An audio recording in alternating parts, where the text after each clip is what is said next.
అభి మన ఇంటి పక్కన ఒక అంకుల్ ఉండేవారు తెలుసా? పాపం లాస్ట్ మంత్ ఒక యాక్సిడెంట్ లో ఆయన చనిపోయారు. మొత్తం ఫ్యామిలీ ఆయన ఇన్కమ్ మీద డిపెండెంట్ గా ఉన్నారు. ఈ రోజు రెంట్ కట్టక డబ్బులు లేక ఆ ఫ్యామిలీని రోడ్డు మీదకి నెట్టేశారు. చూసావా ఒక్క యాక్సిడెంట్ ఒక ఫ్యామిలీని ఎలా రోడ్డుకి తెచ్చిందో? అవునా, అయ్యో పాపం. అందుకే నేను ఎప్పుడూ చెప్పేది అందరూ తప్పకుండా టర్మ్ ఇన్సూరెన్స్ తీసుకోవాలి. టర్మ్ ఇన్సూరెన్సా అంటే ఏంటి? అది ఒక టర్మ్ కి మన మీద తీసుకునే ఇన్సూరెన్స్. అది 10 years కావచ్చు, 20 years కావచ్చు, 30 years కావచ్చు, ఎంతైనా కావచ్చు. ఈ టర్మ్ మధ్యలో ఏదైనా కారణం చేత మనం చనిపోయినట్లయితే మనం ఎంత అమౌంట్ కైతే కవరేజ్ తీసుకున్నామో, ఫర్ ఎగ్జాంపుల్ 50 lakhs కావచ్చు, 1 crore కావచ్చు, 5 crore, 10 crore కావచ్చు, అంత అమౌంట్ ని బీమా సంస్థ మన ఫ్యామిలీకి చెల్లిస్తుంది. దాని గురించే యాక్సిస్ మ్యాక్స్ లైఫ్ ఇన్సూరెన్స్ ఉంది.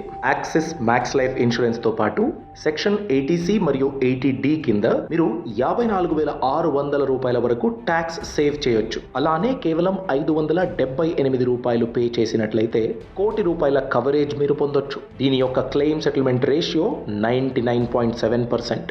64 క్రిటికల్ ఇల్నెసెస్ కు కవరేజ్ దొరుకుతుంది. క్లెయిమ్ సెటిల్మెంట్ కేవలం 3 గంటల్లోనే జరిగే అవకాశం ఉంటుంది. అలానే ఫస్ట్ ఇయర్ ప్రీమియం పైన 15% వరకు డిస్కౌంట్ కూడా పొందొచ్చు. అందుకే నువ్వు కూడా టర్మ్ ఇన్సూరెన్స్ పాలసీ తీసుకో. మీరు కూడా తప్పకుండా తీసుకోండి. మీ ఫ్యామిలీని ప్రొటెక్ట్ చేయండి. ఛానల్ ప్రొఫైల్లో లింక్ ఉంది, క్లిక్ చేసి చెక్ చేసుకోవచ్చు.